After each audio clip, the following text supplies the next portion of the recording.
Expert Authority World, I am super excited to have today's VIP guest on. I have tons and tons of impressive people, but how would you like to grow your business twice as fast in half the time, past seven figures, not once, but twice? You know, that seems pretty awesome to me, and especially for being an Inc. 5000 and 40 under 40. Carolyn Saldo is going to be talking about all of this and more, and I can't wait to bring her up right after we thank our sponsor. Every business needs a book, including yours. Visit freebusinessbookpublishingcourse.com today to learn the 7 steps to publish and promote your nonfiction lead and profit-generating business book in 8 weeks. Once again, that's freebusinessbookpublishingcourse.com.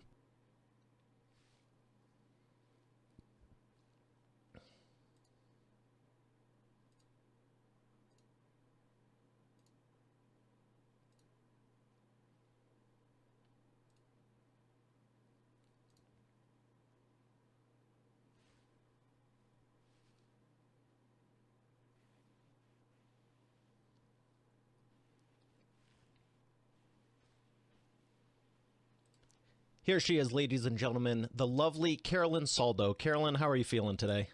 I'm good, Mario. Thanks for having me.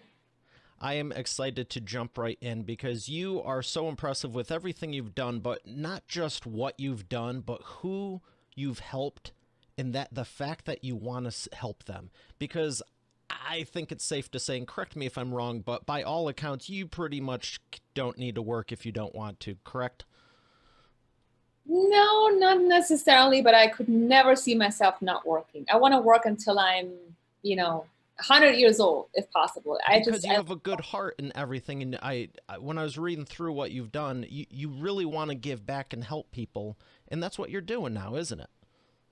Yeah, everything that I've done has come from a deep passion, and I think that's why it's been successful. So, I never started my businesses thinking, what can I sell? How can I make any money? It's always been from a place of, I know something and I know I can help some people. Let me go figure out how to do that. And it's been really, really impactful because of that. When did this passion get started? So it got started in my corporate career when I experienced really quite the opposite of, working on a lot of projects that seemed to be rather meaningless and impactless. And, I wanted to work on things that were interesting, but also really make a difference for the company and the community and of course myself as well. And I had experience helping my husband grow his company. So we built a manufacturing business before I ever launched my own company. So I knew I could do it for myself. I just needed that spark and that inspiration. And when I found that, it was, undeniable. I knew right away I had to, go in business for myself. What was the spark? Was it something that happened in corporate or happened in personal? Yeah, I would say that. So I launched my career in banking, in financial services, and the last big project I worked on was an app. So I was managing online banking for a local bank here, and this project had spanned over a year and a half, with lots of money and time and contractors, and we were supposed to launch it. And the time came to launch it, and we were told, you know what, we're actually cutting the project. So the whole entire project was cut. And I was looking at the past year and a half of me really dedicating myself to this work, and now it's like, poof, all of a sudden it was just gone. So that made me mad. That made me mad, and also asked myself, why am I doing this? Why am I working so hard? Nobody seems to be really caring. And if they can cut this from one day to the next, I'm really not in control. So that there was more, over time that contributed to really sort of this corporate burnout, but that was the last kick that I got that gave me that motivation to jump from corporate into business. And when did you start your own business? So I started coaching, and I actually launched into health, which came from a personal health journey that I had gone through, but that was in 2012. And then in 2014, I went back to business, which has always been sort of, what I love doing. I have an MBA in marketing. And so I went from big right turn, right from health into business coaching and consulting. And then in 2014, things really started to scale up, and I doubled down, and things grew really rapidly for me. So tell me a little bit about what it's done for you personally, and then we'll get into the business specifics. So what were some of your dreams and goals like beforehand that now you're able to do? Well, I'm changing people's lives in so many ways. The one story I always like to tell is one of my clients, Jen Applegate, and if she ever hears this interview, she'll be laughing. But Jenny came to me when she was literally homeless, and she didn't have an apartment. She was sleeping on her friend's couch, and she was teaching yoga. And she said, "Carolyn, I want to build a business. I'm dreaming of having my own yoga studio and making it beautiful and helping people in all these different ways." So I got her into her own yoga studio. We borrowed the money from a friend. We worked together. And, stories like that it's not just about their business. It's about these people's entire life, and then her family and her children, all of that. So that gets me out of bed every day. And that got me through, the hard times and the challenges and the struggles that come along with building a business. But it's really kept me going. So seeing people feel fulfilled, happy, do what they want to do, that's really what I get from, working in my business. And that's what I was picking up on and why I was so excited to have you, because there's a lot of people who, you can say they're quote unquote, in quote, whatever, do the quotation thing. They're successful, but they don't need to do anything anymore. And I truly believe if you didn't want to, I know you're smart enough and you've done enough, you probably don't need to work the rest of your life, even though you want to, but that's showing your heart and your passion. And that's what was really most appealing, because you want to give back. And not everyone has that component of it. So tell me more about how to double your business in half the time. And you've done it multiple times past 7 figures. What are some of the things that Expert Authority World should be considering? What's the number one thing? Let's start with that. Then we'll go to the other 4 and beyond. Yeah, I think the number one, so we have a 6-step scaling process that we sort of apply to our clients' businesses. But the number one thing that has given me the ability to scale and crush through the limits has been automation.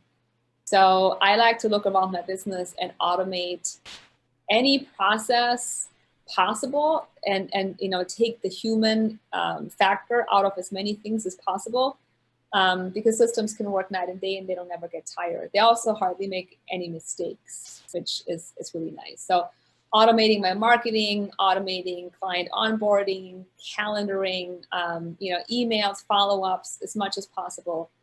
So that's been number one, closely followed by then people, because without people, we can't grow a business. So people, hiring them, putting them in the right places, and, really trying to duplicate myself in many ways has also been really important. Now, what if you can't get something automated? What's your backup plan for it? Is that where you assign it to a team member?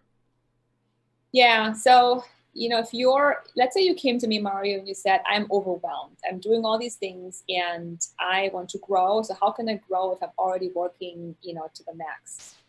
I would say, well, let's do a time study and let's see what you're actually spending your time on. And then we'll see if we can delegate it. But do we have to continue to do this process, this task? If so, can someone else do it? What happens if you stop it? A lot of times, it sounds silly, but it happens a lot. People do things that really don't need to be done. And nothing would happen to your business at all if you just stopped it. Nothing. You think you need to do it, maybe someone told you, but if you just stopped it, nothing would happen. And one of those examples to me actually is social media, posting on social media. When I stopped posting or having this urge or this idea that I had to have a social media plan and I cut it off, nothing happened. Or then is there a way to use a system or put a process in place where tools and software can at least take part of the time off your plate, and maybe even off your team's plate too, because they only have so many hours in the day too. So yeah, either we delegate it, we automate it, or we cut it. And that's usually how I start looking at your time and giving you some of your time back too. so that you can either work less and or, work less and grow more. I love how you're thinking about that, because I've been telling people very similar for years. One of my favorite tools is Rescue Time. And I've told my author clients, it's the first thing, day one, week one, install it and forget about it. A week later, we come back, because sometimes they go, well, I'm not sure how I have time to write the book, promote the book, this, that, the other thing. And I'm like, hey, just install this. Don't worry about it. And then it's like, let's take a look at it. They're like, oh my gosh, I waste so much time. And these are the most productive, effective, these aren't beginners. And it's impressive to go just have that realization. And like social media, we're in agreement on that too. It's like, if you can't have a tool do it, you shouldn't be doing it 10, 12 hours a day, or your team. I know I joke about it even at my own talks, and it's like, well, I have a team of people that do that. I don't do it anymore. It's like, cool. So you're wasting their life instead of your own. Right. And it costs. It costs money too, right? I think a lot of times we don't know what actually makes our business work. We kind of have this business and we do all these things and somehow it grows, and it's just a lot of busyness everywhere, but we don't really understand the critical components, the money-making pieces. So we just keep doing it all because we think if we stop doing it, something's going to break, we're going to lose it, things will go away. So if we just look at what's the backbone, what's the skeleton of this business, and what can be eliminated,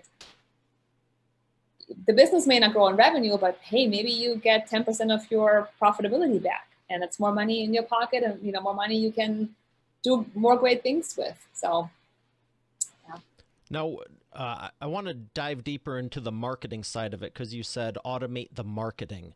If you're not doing social, because I know a lot of people think that's the only way to market, and it's not, what do you suggest are some of the best ways to market and grow the business, on top of getting your time back and everything we're talking about? Yeah, so I think in terms of a client journey, and I like to automate that. So social media is a great way to target, but if we're not using paid ads on those social platforms, we have a really hard time getting in front of new people consistently. And, I like to entertain people who are already following me, but I like a lot more getting in front of new people and expanding that reach. And, social media is smart. They want us to pay for that. So the only realistic way to do that without spending hours and hours and hours is to pay for Facebook ads, and Instagram, same thing. Google advertising. There's LinkedIn, which we use to some degree, but the advertising is there. So and a very simple customer journey for us would be running, advertising paid ads on a social platform into generally an education-based piece. So that might be a workshop, it might be a video, some sort of training. And that's how I've really grown my businesses, really by leading with what's my message, what can I help you with, how can I train you?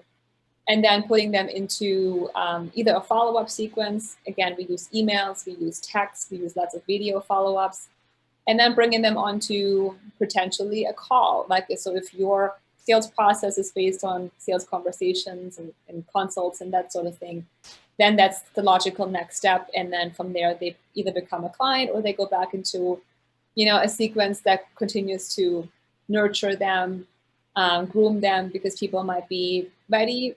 The next season, there's seasons to how people buy. So the education-based model and then automating that through video has been the number one way in which I've grown my companies and our clients too. And I see it work in any type of service-based business. So obviously the coaches and consultants, but we also have lawyers, attorneys, we have financial planners, we have wellness experts, we have authors. So it works just so well in a variety of ways, and all the tools out there can just make it happen for you. So my talks are running and running and running and running while I'm talking to you. Someone might be watching my talks right now, and if they like it, next thing you know, they book a call with my sales team, and then they go from there.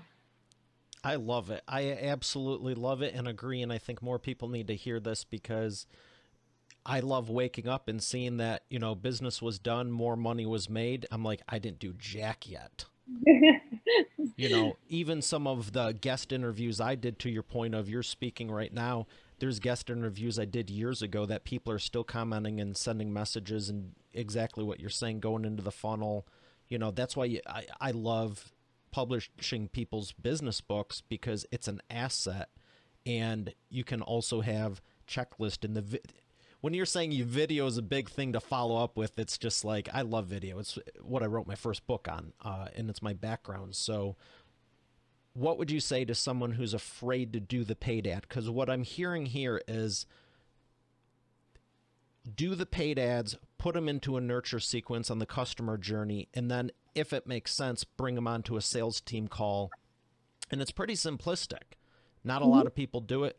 Even less people have it refined to the point you do. But what if someone's on the fence of going, well, I don't know if it's going to work. How much is it going to cost? How much do I have to lose before I make a profit? You know, how often do I have to tweak it? There's a million and one things that can be going through your head. What would you say to them? Yeah.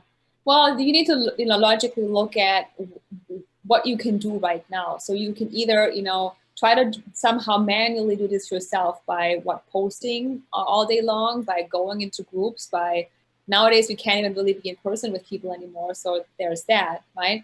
And what's your capacity? And you'll quickly see that you are very limited and you're just leaving a lot of money on the table. Now, one thing you shouldn't be doing is jumping into this blindly, but you don't have to. So I love numbers more than many other people. I love metrics and I love stats. So everything I do is measured and optimized. So let's say you put this customer journey together and you set goals for yourself at every step of the way, including your ads, including how your videos are performing, how many people are booking, what your close rate might be. And you put a benchmark in place and then you launch it. And the nice thing is that you actually don't have to spend a lot to see how your metrics are doing. And if they're not doing well, you pull the plug. And yes, you may have spent a couple $100s, but if your goal is to be generating $1 million a year, that's what it's going to take to get the machine going, right? And so every step of the way, you track your numbers, you see if things are performing the way you want to, and if not, you can also focus in on this piece. So if I know that maybe my email open rates are declining or they're not being opened, well, instead of wondering why the marketing isn't working, I know let's test some subject lines. Or if the ads are getting too expensive, but the webinar is working great, I spend some time, testing creative, testing copy, looking at new audiences. So to me, growing a business is always just looking at optimizing more and refining, to your point, refining. With the metrics, you're never blind. You always know what to do. That's great. That's a great expert authority insight because it's not guesswork. I know when we're testing book covers, hey, which one do you think is going to work? And it's usually you and I love A, and we're like, oh, everyone's going to love it. It's always B. And when you think it's B, it's always A. So the numbers don't lie. Yeah, exactly. And isn't that nice? You have to know it all. So for anyone doing under 7 figures right now, they could be in the beginning sixes, middle sixes, high sixes. How long would you say it takes to go from where they're at past that 7-figure mark? I would say a year. And that to me often is still ambitious. And, I see a lot of people saying, oh my God, a year, that's too long. Or they think it's going to be, much more doable. But there is a lot that goes into it. The funny thing is, Mario, I feel like a lot of times it's just the mindset. It's our mind that allows us to go there or not, because making it happen and putting the pieces in place is really not that difficult. It's, taking that jump and actually putting the marketing out there and putting yourself out there more, and then delegating, letting go of that control, and maybe learning new tech, maybe charging a little bit more, So there's a lot, and then the messaging. So a lot of it has to do with the business owner's resiliency, whether they have a real passion that keeps firing them up and driving them or not. And then just having the business know-how behind it to put it in place. But to answer your question, a year, I think, is what I would tell you it takes to get to, from 6 to, or multiple 6 figures to maybe 7 figures. So you're saying it's possible in a year, but I'm kind of hearing, again, correct me if I'm wrong, 18 to 24 months, depending on the person. Yes. Yep. Okay. Now I want to jump back to the steps because I know you said you have 6 of them, and I think we covered 1 and 2. What would the others be? Yeah, so we covered the lead generation, automating that. Once you have leads coming in, and not just email, subscribers, but actual interested prospects who want to talk to you, that is a lot. But we start with number 1, which is really figuring out who your best buyers and programs are, and that is the ideal client, and you've heard it before, but still so many people aren't really clear as to who they actually want to or need to be working with. So I look at your customer base and I look at the services you offer, and I rank them based on how profitable they are, how easy it is for you to deliver them. So time that you put into it, all the tools, the staff, and everything that goes into it. How easy it is for you to sell those services, and then how much fun they are. So the enjoyment that you get as a business owner, really important. So we look at that. Because you can be selling something pretty easy, but you might not enjoy it, or you can sell it and enjoy it, but it might be a PITA to deliver or fulfill to someone. Yes, exactly. Yeah. So it's a very easy sort of ranking system that oftentimes, provides a lot of ahas to people and a whole new perspective where they might say, I got to stop offering this service, or I have to go more after these types of people because they buy much more easily, or just helps us sort of figure out how we can clean up sometimes the mess that we may have in our business. And then the next one is what we call bait. It's messaging, and that really comes before the marketing automation, because when the message doesn't work, no system or tool can fix that. So we need to really get clear on what it is that we need to say to deeply connect with the audience, and often refine it, because the buyer behavior changes, the world changes, as we know now, a lot, right? And what do we need to say at a given moment to, really make it work? So that's the first 4. What would the 5th one be? So there are really 2 more. We talked about the team, right? And what that means. I also like to grow a business by extending customer value. And so depending on the exact model that you're in, you may or may not have customers around forever. A lot of service-based businesses need to refill their pipeline often. So it's more about getting new clients in the door than it is to nourish and continue on with the ones we have. But we still need to look at that. So I have been able to grow and create cash out of the blue sky, literally, by just looking at how can I make more money by serving existing clients more. What other elevated needs do they have? What lower, downsell needs do they have? Can I create any strategic partnerships with anyone where I can maybe refer them over? And again, serve them more and more and more, therefore generating more income for my business and growing. So extending customer value in smart ways is key. And then optimizing your sales process and your pricing. One thing I always like to challenge clients with, especially new ones, is what would happen if we just charged $200 more per client, or $300? Would anything change? Would they buy less? Probably not, right? So what's the initial price point for my programs?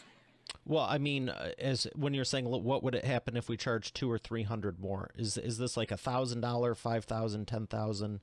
This will probably be, I would say, maybe a $2,000 offer. Okay, so you're talking about 10%, roughly 10, 12, 15%. Got it. So my bet would be that if you just increase your prices by 10%, nothing would shift except your bank account would increase. and not to say that we want to just take money from people. It's sort of like making these incremental small movements and sort of pushing the boundaries a little bit to create more revenue, so that we can then reinvest them in ads, we reinvest them in hiring someone else, doing the things you want to do. But then also the sales process. we have been able to shrink our sales process pretty tremendously. And I like helping clients do that too, where if your time frame from when you first, make someone aware of you to when they buy, that's weeks and weeks, it's not necessary. So we look at how can we shrink it, how can we simplify it, what can we take out, again, automate it so that the sales process happens a lot faster and a lot more efficiently. Well, those are some great steps. And I want to ask you a deeper question on one of them. When you're saying maximize the customer lifetime value, what are some good ways to do that? If you're talking about a service-based industry and they have that $2,000, $2,500, you'll take them to that $2,500 price point. And what are some ways that they're not thinking about right now that you can easily just integrate more follow-up to increase the profit? So I personally like upselling a lot more than downselling, because to me, I always look for new needs my clients have and how I can fulfill those, than giving them other miscellaneous things that they might need as well. So if you're in consulting, mastermind type groups are wonderful, especially now people are looking for communities. They're looking for, disruptive, creative new ideas to keep running their business. They don't want to be alone. So I have been able to grow my company by offering higher level masterminds, events, and things of that nature to serve clients more and fulfill additional, more advanced needs they may have, developed over time. That's one way. And if they don't have advanced needs, simple extension programs are great, right? So some of my clients have been with me for years and years, and they're really just in an extension program where I'm a business advisor. They may or may not need me every single month, but I'm there and I'm sort of like a safety net for them. And I also keep them posted on what's new in the industry, trends and things that we're seeing. So ask yourself, how can you offer extension type services, or how can you offer your clients the next level that they're slowly getting to that you're not offering yet? Now, are you working that as a private mastermind, like a private high-level mastermind, or are you positioning it more as a continuity subscription? You have access maybe once or twice a month to you? Both. So okay. Yeah, at one level, we have the subscription extension-based model, but we also have a higher level mastermind that's screened. It's sort of by invitation only. Yeah. And at a higher price point.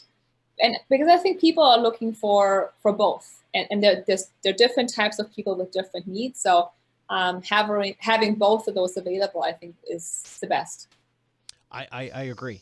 I've done both myself, and it's great to have that more intimate one-on-one access. But at the same time, you and I can't provide that every week, all year long, all the time for everyone.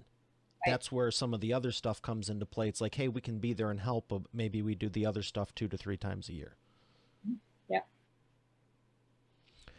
Well, wow, you're just spitting all kinds of fire here, and I appreciate it. So I want to ask you, with all the people you've helped, and you mentioned Jennifer earlier, who is she your biggest transformation and success story? I feel like you've probably got hundreds. Yeah, I mean, there's so many of them. We have clients that have built their business through going through cancer, and lots of really big personal transformations. For me, it's really not the money. I've helped people earn 7 figures, earn more than they ever thought possible. And for some people, that's really what they want. And maybe it's a bucket list thing. Hey, I made 7 figures, and some people really want to go even more. To me, it's more about making someone's dream come true, and helping them overcome the limitations they might see for themselves. And whether it's getting them off the couch to their own yoga studio, or having purpose while you're fighting cancer, or making a whole lot of money so that you can bring your family on an amazing trip around the globe or the world. It doesn't matter. It's do I care about webinar marketing? Yes. Or in sales? Yes. But it's about, the difference I can make. So I'm really glad that you're picking up on this, Mario. It's great. Yeah, the end result is what I'm hearing. I mean, the marketing, the webinars, all this stuff. I'm kind of 50-50 on it too. It's like I enjoy it. I love it. I've taught people some of it, but at the same time it's not the end all be all. When you can surprise your parents with a limo and they say, "Hey, can you take us to the airport?" and you go, "Yeah, I can pick you up." The year I did it, actually the first year I did it, I never said I'll drive you. I never said I'll drive you because I don't like lying. But I said, "Yeah, no problem. I'll make sure I pick you up." And it was very fun. And they're like, "What, what is this?" And I love hearing the success, not just the success stories. I mean, I love hearing that, but the transformation you're talking about. It's like, "Oh, someone went from 1.8 million a year to 2.4." That's all well and good. But when you're saying this, Jennifer was on a couch, homeless basically, and now she has her own yoga studio, that's a dream come true. Exactly. Yeah, and it's about the happiness. I really feel that your business and what you do has to make you happy for it to be successful. Because that's ultimately what we all want. We want that fulfillment. We want to feel, content and like we're doing good in the world, like we're worthy. It's part of it is chasing worthiness, right? To some degree. But knowing that we're leaving a legacy, we mean something, and what we do makes us happy. I think that's when we all come to the end of our days and we think back and we say, you know what, we did some pretty cool things and we're feeling great doing it. Whether we made X dollars or Y dollars, that doesn't matter as much anymore. It's about the moments, the experiences, the stories, all of that. So where do you see your business go in the next 5 or 10 years? Because I know you're young, you want to work the rest of your life because you have a passion for it and you love it. Where do you see your business go in the next 5, 10, 20 years? What would be your end goal with everything? Yeah. I like to be surprised in life. So I don't like to plan out too much. I can usually see 5 to 10 years. I like to look that far because I also know things, I change, we change as we age and all of that. But right now I have a very unique mix of things I'm involved with. And obviously that's my core business in business consulting. But I'm also launching a software with my husband's business in the manufacturing space. And I have a personal little passion project. It's called the Beyond Fulfilled Community.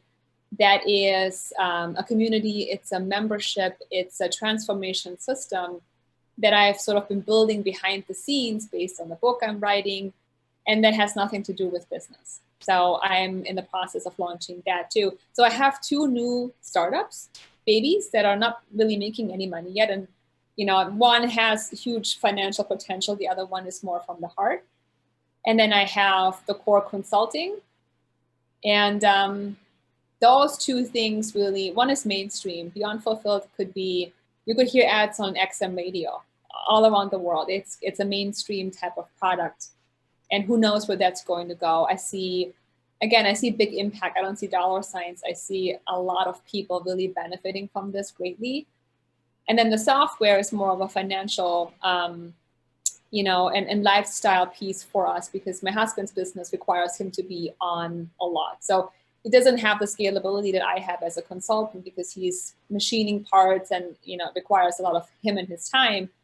So the software idea came out of a brainstorming exercise where we tried to, we said, what do we do to get you out of the shop, out of the machining floor so that you can actually step away? And, we looked at what do your customers want more of? So we came up with a software idea for other machining companies. And we've been developing this for almost a year and a half. And this year it's going to launch finally. Oh, that's exciting. Yes. That's very exciting. Well, congratulations. I have one more question for you before we thank our sponsor and come back for the imperfect action round. And it's the wheel of whatever. What do you want, yellow or black? Yellow. Okay. Let's see if it actually stops there. What do you think? 50-50 shot, or are you pretty confident? Confident. Okay. Oh, there it is, yellow. All right. So my question for you is, what is something on your bucket list that you haven't done yet? that you really, really want to, that you find exciting? I want to see as much as I can of the world. So the one thing, if you ask me what's my favorite thing to do, it would be travel. And we've traveled quite extensively, and I've seen some amazing places around the world. But traveling has always made me feel free, opened my mind. I love showing my boys the world. So the events and the retreats and all that, we always take our boys.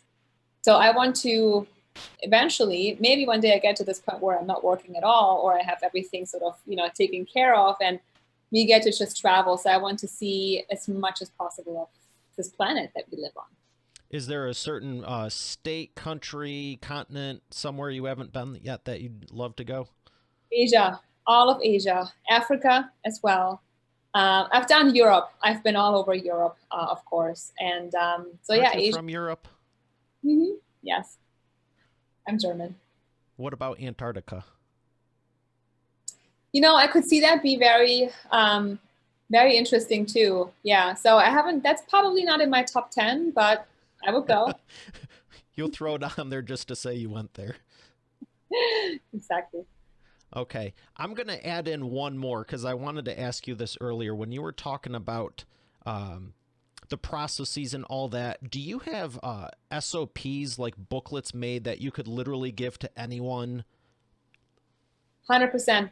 I got burned by a phase in my business where I had a lot of turnover, people leaving my business and my team essentially. And, the toughest part in terms of hiring is how do you train those people to take over what they need to do quickly. So every little thing we do in my company is proceduralized. It's all sitting organized, file folders, in a Google Drive.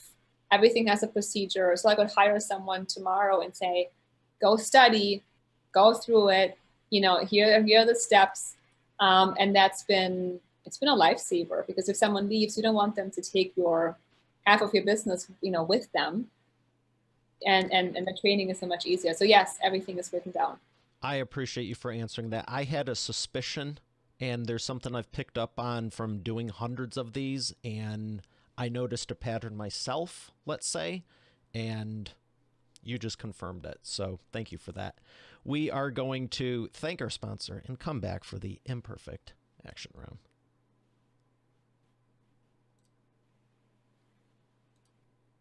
You're already the expert, but have you transformed your expertise into a tangible asset that will generate and qualify leads while increasing profit for you 24/7? And if so, how well are you promoting it? With the Expert Authority Effect publishing method, it's easier and faster than ever. Visit freebusinessbookpublishingcourse.com today to learn the 7 steps to publish and promote your nonfiction lead and profit-generating business book in 8 weeks. Visit freebusinessbookpublishingcourse.com to get started now. Once again, that's freebusinessbookpublishingcourse.com.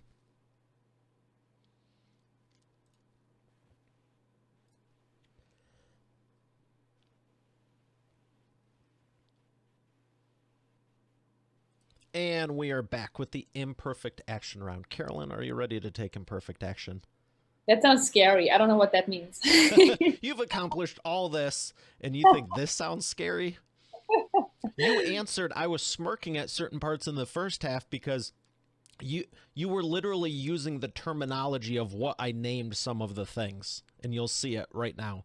So 60-second or less answers. I got 3 rapid fire questions. The first one is, what is the fastest path to the profits? Cutting expenses. Cutting expenses? Excellent. Number 2, what is the biggest problem you see your prospects making and the fastest way for them to fix it? Overthinking. The fastest way to fix it would be to move things out when they're 80% perfect. Ooh, I like that. Number 3, this is literally nearly verbatim. What is the best way to maximize customer lifetime value? Offering extension programs. There you go. That wasn't so scary, was it? Oh, good questions. Love it. What books would you recommend to Expert Authority World? I would say Ask and It Is Given by, you might know her by Abraham or Esther Hicks. Okay. Very spiritual book, not a business book. But if you don't know anything about it, so worth reading. Okay. Excellent. Any others? Hmm. I'm thinking of one that I read last year. I can't think of the name of it right now. It's one of those books, Mario, that has you sort of analyze and decode your business. But I would have to look in my bookshelf right now to actually find it. So we'll just leave it at the first one. Okay. Sounds good. Well, where would you like people to learn more about you? So our website, of course, carolynsolgo.com. I also would love, and this is not business related, but if you are someone who is extremely successful, but maybe not as happy as you'd like to be, I'd love to invite you to check out my new passion project. And it's available at beyondfulfilled.com. And we're running a challenge that goes live in a couple of weeks from now. And it's a really, really sort of heart-based, heart-centered community that I'm looking to build. And again, beyondfulfilled.com is the URL. Go check it out. Excellent. Well, thank you for that. And that sounds very interesting. It has been an absolute pleasure. Thank you for your time and expertise. I really enjoyed this. Thank you for having me. All right, Expert Authority World, we have another great episode here today. I'll see you tomorrow. Have a great day, and God bless.